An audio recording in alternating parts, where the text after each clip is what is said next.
Okay guys, in this lesson we're going to go over the good old Uncle Sam.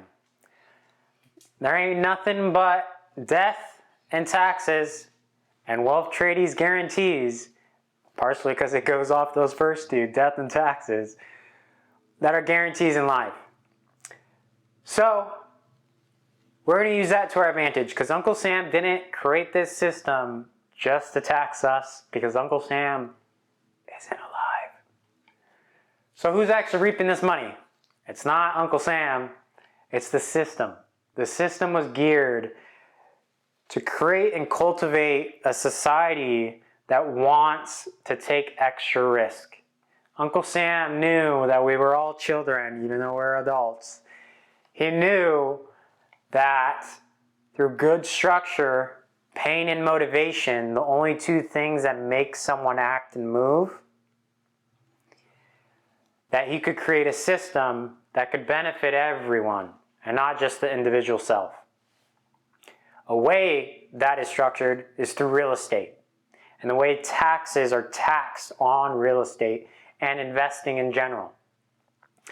The idea of an investment, the longer you can hold out from the capital gain, the cash monetary gain on it, the more reward you'll hopefully have.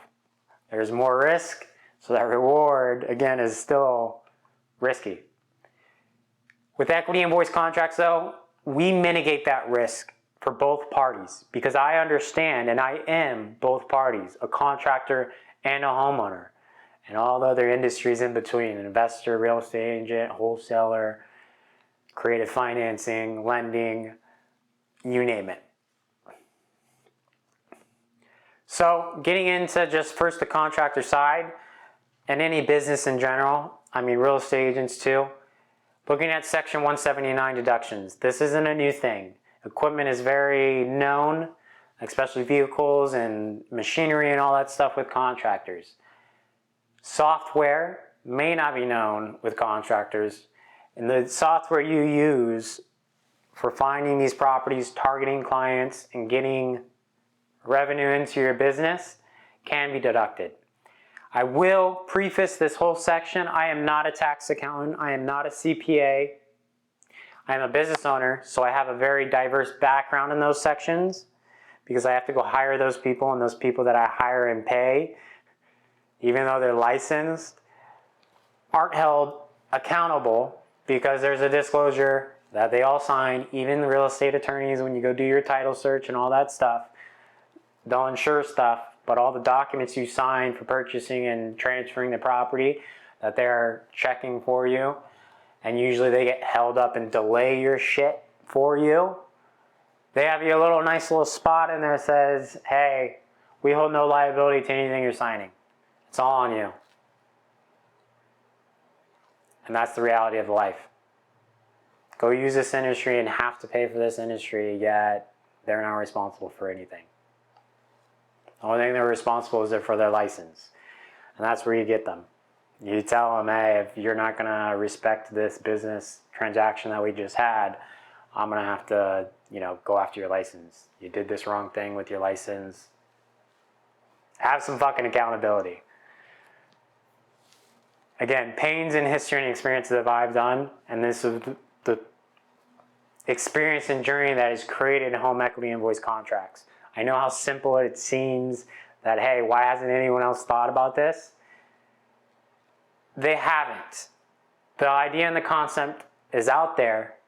It's about who has the experience, not the knowledge, the intelligence. The intelligence is knowledge plus experience. You need both of those aspects to create something intelligent-wise. Equity and invoice contracts was birthed out of that. My knowledge, everyone's knowledge, and then my experience through shitty-ass pains in the industries. But we have equity invoice contracts, and we're over that. That dark story of our life and our journey in this game of monopoly of real estate's over. And hopefully with this equity invoice contracts, it's going to birth something new in another 100, 200 years, just how the NAR has.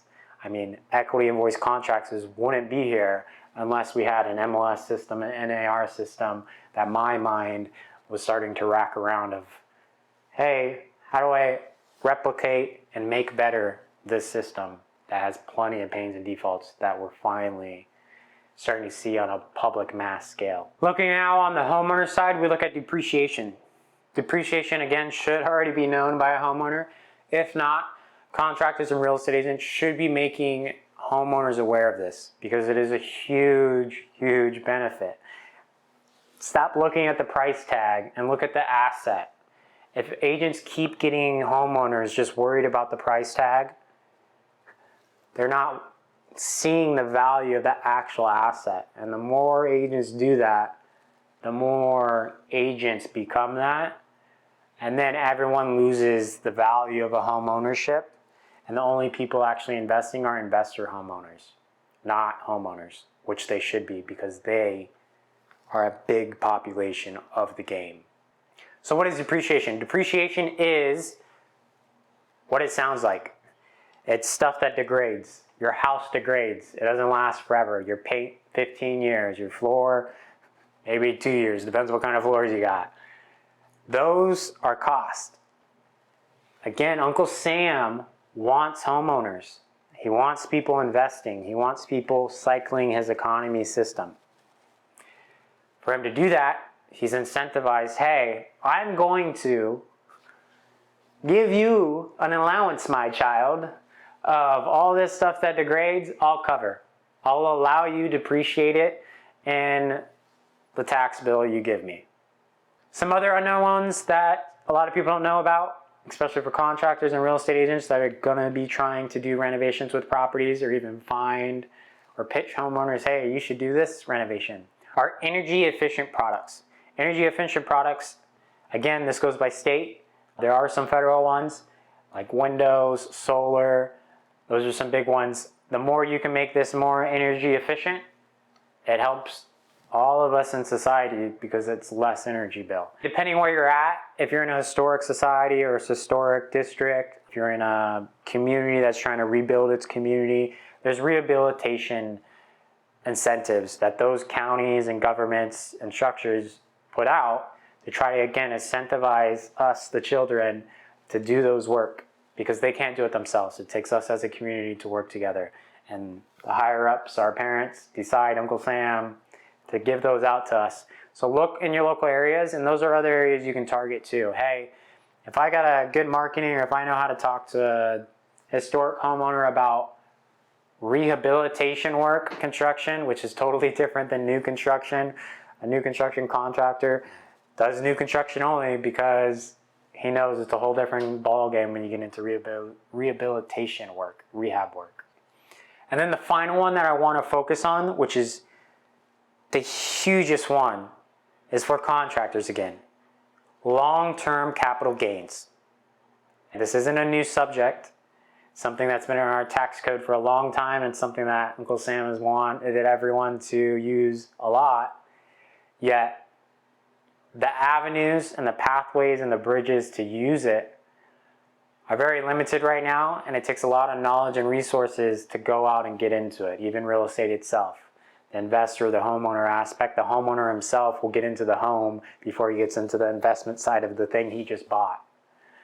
The investor, to get to that investor, even agents, they still need to hop into that investor role and investor character. To get to that, you need to understand long-term capital gains. There are short-term capital gains and long-term capital gains. The long meaning a year, the short under a year. Now there are some caveats to this. Go talk to your CPA. The ideal in general broad is equity being paid out as in profit from an asset, a long-term asset, an asset hold over a year long. Now if you're just a homeowner, again, dig into this because homeownership and asset are two different things. Your personal property is not an asset. A secondary property, an investment property is an asset. Your personal property has different qualifications for the long-term definition for it. And this is getting changed with presidencies and whatnot, so I'll keep it kind of brief. But the terms and the theory on buying this is the same. So for asset-based long-term gains, we're looking at a year long. The difference: ordinary income tax, capital gain income tax. They're both income. One's from a profit from an asset, one's from a profit from a service or a product. The ordinary income is the service or the product. The capital is the asset. Now, the difference is that ordinary income is taxed much higher than capital gains. And that's the system that Uncle Sam set up to try to incentivize people to getting into investing. Instead of being 95% homeowners in the market and just 5% investors, he's trying to get more investors and less homeowners. This will help the economy with inflation, with the buffers, with pandemics, with 2008 crashes, anything. I mean, there's stuff that people don't understand, like other countries affect us a lot. So as much as you want to stay focused on the United States, Japan, how we just saw in last week, Japan in the last quarter of a century just raised its interest rates.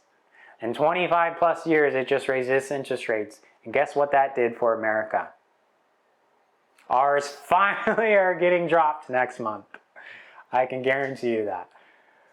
So guess what? And even most of the mortgage companies, you can see it right now, they're already dropping their rates because they're predicting the Feds are finally, they're forced. When you get into currency exchange rates and stuff, it messes that system up. You used to be able to exchange yen around the system between USD back to yen and make money off of the treasury bonds and whatnot from currency exchange.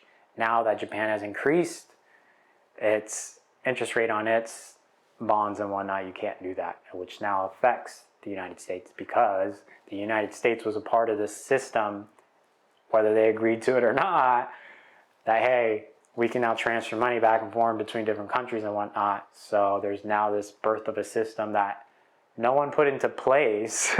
There's no controlling person out there that a lot of people think, but it's a system, and that system is the person that people usually think is controlling things or is responsible for everything. That system, that life form, affects us in America. And that's what Uncle Sam was creating in our system that we can control to try to incentivize people to try to buffer this system out. Hey, the longer you can take on investments, the more we can barter and trade with abstract system things instead of this physical cash thing that everyone's so focused on because it's so immediate and time does have a value. And that's the main value of that little physical green paper is the time aspect of it. But let me digress, get back on topic. Long-term capital gains is what you want. So you want equity. Contractors want equity. That's the only way for them to switch over ordinary income to asset income. Now, they just have to push it to the long-term definition. Because short-term capital gains are taxed the same as ordinary capital gains. So for you to get a tax reduction, and if we're looking at single household member, highest rates, 30-something to down to the 20% rate for that category of your income bracket, you're looking at almost a 17% savings. 17%. And during that bracket, I think it's a 250K plus right now is that bracket. So 17% on 250K profit, you're looking at around 42K. Again, these numbers are off of my memory of when I did this on my desktop. Around $42,000 you can save just by converting your contractor's monetary invoice to an equity invoice. Now, again, you need to strategically make sure that the timing on that income of when that equity gets paid out is good enough for your finances and your business. And there's a strategic way to do that with 30-month equity invoice contracts or year equity invoice contracts. If we can get to those year long-term gains and contracts, we can start saving 17%. Now, if you have a contract that you know you're already saving 17% because it's a year contract, an equity invoice contract or a project, imagine the leverage you have negotiating-wise, budget-wise with the project. And it's not that you're devaluing your value or increasing your value. Contractors have a huge issue with this right now, with wanting to get the marketing value out of their value instead of what their actual value is, and this is what I'm trying to fix in the industry before it gets out of hand way too much. And I know it's getting out of hand way too much when you have construction mentors and consultants teaching this culture to the people that are learning construction and business and the industry. And they know it too. They just haven't experienced the other side of it.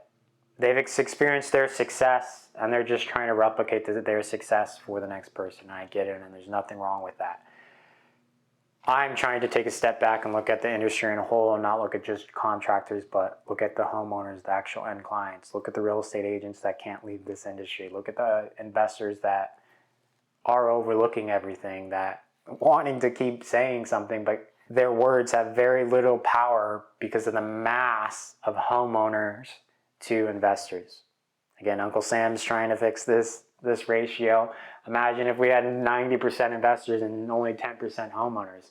We'd have such an amazing monopoly game to play. It would be ridiculous. But unfortunately, we don't have that right now, and I think it's because of the NAR, but we'll digress from that. So long-term capital gains, you want a year contract, save 17% just on the taxes. Go into your CPA and your tax accountant. This also depends on how you structure your business. The leverage of equity invoice contracts, maybe not for you, but as you know, a lot of other business or contractors out there that have structured their business different ways and that have to structure their business different ways because they're on a different level than you and they're in a different market than you.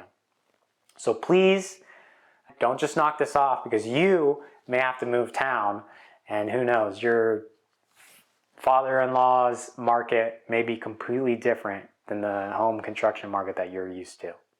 So seeing how Uncle Sam structured the incentives, how do we maximize those? We're going to maximize them by using as many as possible. So when we look at a property, we want to look at every one of those deductions, not only as a contractor, but for the homeowner too. So that I can market to that homeowner, hey, you also get this deduction. You may be paying me $30K, but this tax incentive saves you a little bit extra. And guess what? That's the language you have already structured the conversation with equity invoice contracts, because it pushes you into the more abstract conversation about value rather than just a cash physical exchange. And then more specifically on the contractor side, you want to look at just deferring your income. You can now structure your contracts and have a tax strategy with your CPA. Your CPA is going to love this. He's going to love it, trust me. Not for a good thing for your pocket, but he's going to love the conversation. It may rack up some hours with him, but you should be able to click that up real quick. Just keep the meeting hours down because you know how those CPAs like to charge by the hour. With that, it's the long-term capital gain. So structure the 17% how you please, whether you're trying to competitively outmarket your competitors, not just with equity invoice contracts, but let's say, hey, your market's dominated with contractors that use equity invoice contracts. How can you give it a little bit of marketing edge? That marketing edge is that 17 buffer that you normally didn't have, but now you also have. And FYI, for those who aren't in the construction world, our profit margins normally are 20 to 30%. That's generally average. You'll see much below and much higher, trust me. But that's average, and that's already the tax savings that this contractors are already having with equity invoice contracts. That's normal 20% profit margin. He just doubled almost with the equity invoice contracts. So imagine creating 2 construction companies for the same exact piece of work. That's how you double not just your work,